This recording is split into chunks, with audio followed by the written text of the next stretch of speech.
Oke, assalamualaikum warahmatullahi wabarakatuh. Selamat sore teman-teman. Di momen ini udah sore di sini ya. Kita lanjut lagi bedah buku Seven Habits kita. Dan saya akan mundur lagi. Belum melanjutkan ke habit 1 karena pas saya baca-baca bagian Seven Habits Overview yang memang sudah ada videonya kemarin sudah kita bahas.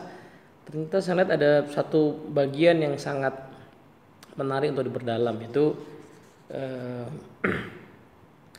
kan kita sudah bahas kemarin ya bahwa Seven Habits itu mengajak kita untuk naik level ya, dari orang yang tergantung menjadi orang yang mandiri, menjadi orang yang saling tergantung, independence. Dan kemudian untuk naik level itu perlu habits ya, 1 sampai 3 untuk naik dari tergantung ke mandiri, 4 5 6 ke mandiri ke saling tergantung, habit 7 akan melingkupi semuanya. Nah, eh, yang ingin saya perdalam di sini adalah ada eh, prinsip tentang efektivitas. Nah, kemarin kita sudah sempat bahas juga bahwa efektivitas yang dimaksud adalah bagaimana kita berhasil mencapai hasil yang berkelanjutan, terus meningkat. Jadi tidak sesekali saja, tapi terus-terusan. Nah, itu terjadi ketika kita mengikuti hukum alam atau prinsip yang disebut sebagai di buku ini sebagai PPC balance ya.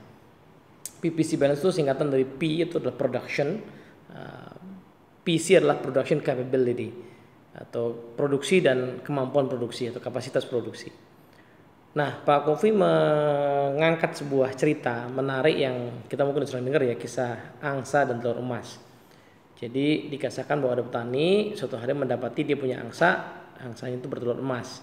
Nah, tiap hari keluar telur emasnya satu, ya satu hari keluar gitu kan, beneran telur emas. Nah, sebagaimana tabiatnya manusia ya, lama-lama nggak sabar nih kan, karena mungkin tadinya satu telur emas, tadinya nggak punya duit, sekarang punya telur emas, bisa beli perhiasan, bisa beli perabotan, bisa beli motor, terus keinginannya menaik lagi, mungkin pengen beli mobil, pengen beli Mercedes gitu ya, pengen beli pesawat gitu. Ternyata ya lama kalau keluarnya sebiji-sebiji begitu kan. Lalu karena nggak sabar dibeleklah perutnya dengan harapan menemukan telur emas di dalamnya yang cukup banyak sekaligus.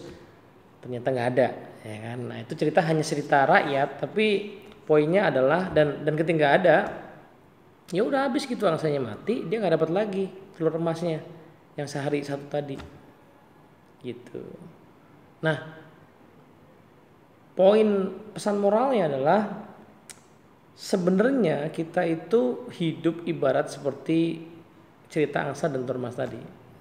Tentunya kita berharap kehidupan kita tuh terus-terusan bisa berproduksi dong, ya kan. Nah, cuman masalahnya untuk bisa menjaga produksi kita itu tetap bagus, angsanya mesti dirawat, kapasitasnya mesti dijaga. Nah, betapa sering kita misalnya punya barang nggak kita rawat, kemudian ya dia oke sih karena nggak dirawat, hemat gitu, tidak ada biaya perawatan, tidak ada downtime karena harus merawat. Tapi nggak lama, 1 tahun misalnya, kemudian udah rusak, dan ketika rusak diperbaiki udah terlanjur hancur, kita mesti beli baru lagi mungkin gitu. Sehingga kerugiannya sebenarnya cukup besar. Sesuatu yang bisa dihindari kalau alat itu kita rawat secara rutin. Nah, ada 3 jenis aset paling tidak yang mesti kita rawat katanya. Pertama physical, financial, sama human. Nah, Pak Kofi menceritakan ya, physical aset ya kita punya barang apapun lah mesti kita rawat, kalau enggak dia cepat rusak, habis itu kita mesti keluarin duit cukup lebih besar lagi. Yang kedua ya financial asetnya, kita kalau kita pengen segera menikmati uang yang kita punya, ya udah hilang buru-buru aja tuh, tiap dapat uang langsung di spend, nikmat gitu, jalan-jalan kemana. Tapi jangka panjang mungkin ketika kita nggak produksi finansial kita tidak seperti sekarang, bisa jadi kemudian kita agak kesulitan, apalagi tiba-tiba sakit dan lain sebagainya. Nah, tapi yang paling krusial sebenarnya adalah aset yang namanya aset human. Aset human ini aset yang sering diabaikan karena dia nggak langsung kelihatan. Beda dengan barang yang kelihatan, oh nih kursinya perlu diservis, kendaraan diservis, gedung dipelihara. Tapi human relationship kadang-kadang ya suka kelupaan gitu ngerawatnya gitu. Nah, padahal banyak pernikahan itu kehancurannya bisa dicegah kalau paham prinsip ini. PPC balance. Kita pengen misalnya mengharapkan perilaku tertentu dari pasangan kita. Itu kan berarti productionnya kan, golden egg-nya yang kita pengen harapkan. Nah, supaya kita bisa mendapatkan ekspektasi itu, maka tentunya kita harus secara rutin merawat angsanya. Dicontohkan misalnya memberikan pujian-pujian yang kecil terus-menerus, melakukan perbuatan-perbuatan kecil yang meaningful buat pasangan kita secara rutin. Sehingga pada waktu kita memerlukan telur emasnya, dia tersedia karena sehat angsanya. Kita pengen meminta tolong pada anak. Itu kan berarti kita pengen dapetin telur emasnya kan. Nah, tiba-tiba anak kita nggak mau, ngeyel, melakukan perilaku bahkan yang buat kita nggak pantas. Ya, satu sisi kita dengan mudah bisa mengatakan bahwa durhaka gitu misalnya.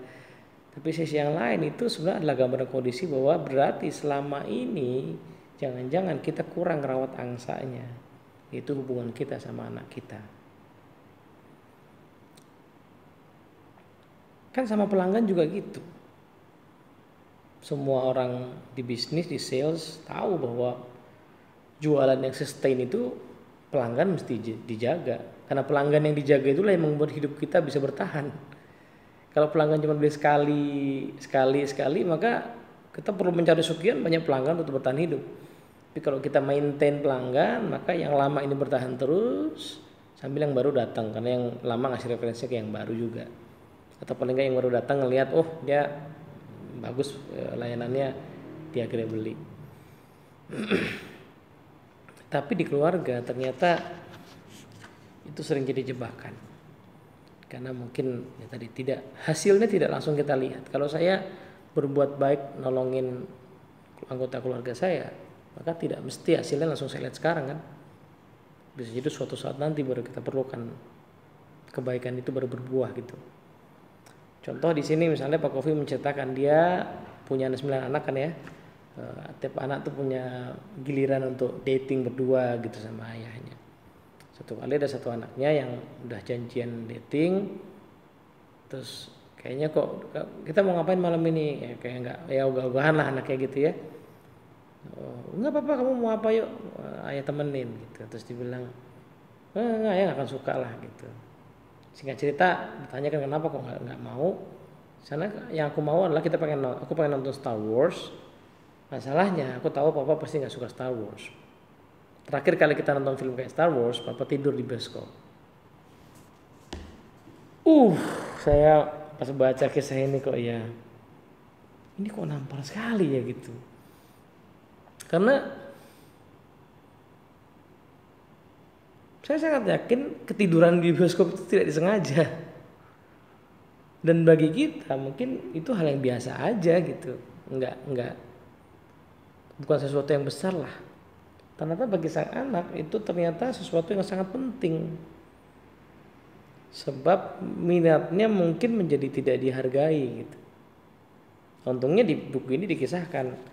Dan dalam obrolan lebih lanjut tiba-tiba anaknya bilang begini. Tapi aku tahu kenapa papa nggak tertarik sama Star Wars. Soalnya papa nggak tahu filosofi di balik Star Wars itu. Oh iya, ada filosofi apa? Nah di situ masuk pintu untuk masuk, lo diolah lagi, akhirnya terselamatkanlah momen itu ya. Jadi nanti ini kan lebih banyak kita bahas di habit 4 namanya rekening bank emosi. Perilaku kita kadang-kadang menjadi setoran dan tarikan bagi orang lain yang kita nggak tahu tercatatnya berapa gitu. Ada kebaikan kecil yang kita lakukan ke orang terus tiba-tiba bernilai besar bagi dia. Ada kebaikan besar yang kita anggap besar ternyata bagi dia bernilai kecil. Begitu juga ada perilaku kecil yang kita lakukan pada orang menjadi tarikan bagi dia dan ternyata tarikannya cukup besar. Nah, di organisasi juga sama ya. PPC balance ini prinsip yang sama. Alat yang dipakai produksi kalau nggak dirawat nanti tiba-tiba breakdown, nggak bisa produksi, rugi, ya kan? Masalahnya kalau sekali yang kita nggak bisa produksi, ruginya bukan hanya masalah rugi saat itu saja, tapi bisa rugi jangka panjang. Pelanggan bisa nggak percaya, kapasitas lu berarti ngaco nih, gua nggak bisa ngandelin lo dong. Soalnya pelanggan, apalagi yang B2B, kadang-kadang dia beli produk kita untuk mendeliver lagi produk ke orang lain. Nah kalau dia nggak dapat supply dari kita kan dia nggak bisa deliver ke orang lain. Kontrak dia hilang, kontrak kita juga pasti hilang. Itu ngomongin produksi bisnis. Belum ngomongin bagaimana karyawan itu bekerja dan berinteraksi. Kalau ada leader expect sesuatu perilaku dari karyawan, itu telur emasnya. Nah ternyata nggak dilakukan atau nggak dilakukan secara optimal atau tidak dilakukan dengan ekspektasi seperti yang diharapkan atasannya. Iya jelas angsanya yang perlu dirawat. Nggak pernah ngobrol sama tim, nggak pernah, atau sekali ngobrol hanya pekerjaan saja, atau sekali ngobrol negur mulu gitu ya, sekali ngobrol 5 kali ketemu ya, jarang-jarang ketemu, tapi sekalinya ketemu kalau diinget-inget 5 kali pertemuan terakhir itu negur mulu gitu, nggak pernah apresiasi gitu, nggak pernah menghargai. Ya tentunya akan membuat orang kemudian merasa ya udahlah ini transaksional aja berarti kerja di sini gitu. Nah, problematika di organisasi kalau kita tidak merawat aset itu dua masalahnya gini. Gini loh ya, orang kalau udah nggak nyaman dia nggak betah. Masalahnya, ya kalau yang nggak betah itu karya gini. Kalau yang nggak betah itu adalah karyawan yang bagus, maka dengan mudah dia bisa pergi. Ya kan? Yang nggak betah dengan suasana di organisasi itu yang bagus, dengan mudah dia bisa pergi. Kan tawarannya banyak. Nah, ada orang yang nggak betah juga sebenarnya, tapi nggak bisa pergi karena tawaran dikit karena kompetensinya nggak terlalu bagus. Dia bertahan, tapi kerjanya ogah-ogahan. Nah ini kan jadi challenging nih. Kita perlu orang bagusnya pergi. Yang tersisa, ya yang sisa-sisa itulah. Nah, jadi berbahaya ternyata tidak memperhatikan PPC balance ini di organisasi. Organisasi kita bisa diisi oleh orang-orang yang ya nggak produktif gitu. Yang produktif yang bagus ya tadi kan nggak betah, hubungan yang nggak dijaga pergi. Nah prinsip ini yang saya ngerasa kok kayaknya perlu saya kasih penekanan di bahasan sini, karena esensi di 7 Habit semuanya tuh ngomongin soal PPC balance gitu. Misalnya habit 7, kenapa sih habit 7 itu krusial? Ya karena itu merawat diri kita. The greatest asset we have ya ourselves. Bukan buku, bukan meja, bukan ruangan. Yang paling mahal tuh aset diri kita sendiri. Kapasitas produksi kita jaga, kita bisa berproduksi, bisa mikir, bisa membangun hubungan, ya bisa menghasilkan pemikiran, karya, pekerjaan. Habit 4 nanti kita bahas lagi nih, emosi, relationship dengan orang lain. Habit 6 juga sama. Habit 6 itu sinergi terjadinya bahan bakunya adalah perbedaan yang dirayakan, ya, celebrating differences. Nah, kalau kita selama ini rutin merayakan perbedaan, maka pada saat kita meminta orang untuk bersinergi itu akan muncul. Tapi kalau yang dirayakan adalah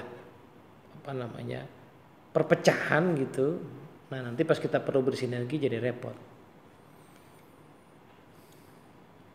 Saya terus terang pengen mengomentari juga ya. Tiap tahun tuh kadang-kadang sampai akhir tahun masih ada ya. Di Indonesia ini suka ada obrolan soal ucapan selamat gitu ya. Buat saya sih udahlah, kita udah tahu tiap orang punya pandangan beda-beda. Tapi kan toh tiap hari kita baik-baik aja gitu ya. Nah, tapi entah kenapa di tiap akhir tahun tuh diangkat lagi perbedaan itu. Kalau udah tahu beda, ya udah biarkan masing-masing orang dengan perbedaannya, kita celebrate aja. Memang ada beberapa pandangan ya sudah gitu. Tapi jangan dibahas lagi gitu, nggak usah dibahas. Ada hal-hal yang tidak perlu dibahas, cukup dipahami saja bahwa memang itu ada.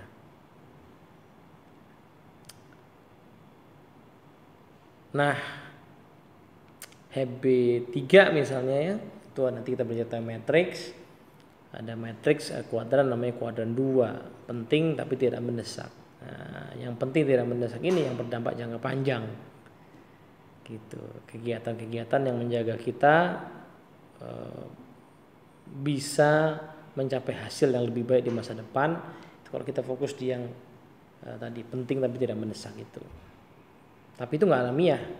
Kita harus proaktif untuk bisa menjalankan hal itu. Misalnya bikin planning yang benar di organisasi, bangun hubungan yang kuat dengan tim kita, itu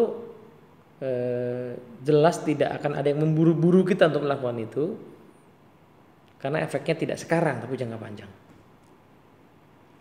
Begitu teman-teman semua, PPC balance, prinsip efektivitas dasar dari 7 habits, prinsip untuk kita bisa mencapai hasil yang efektif. Yuk kita coba praktekin, cek deh. Segala problem yang kita sedang hadapi biasanya ada ketidakseimbangan antara PPC balance itu. Mari kita telusuri, mari kita sama-sama reflect apa sebenarnya yang selama ini belum saya rawat.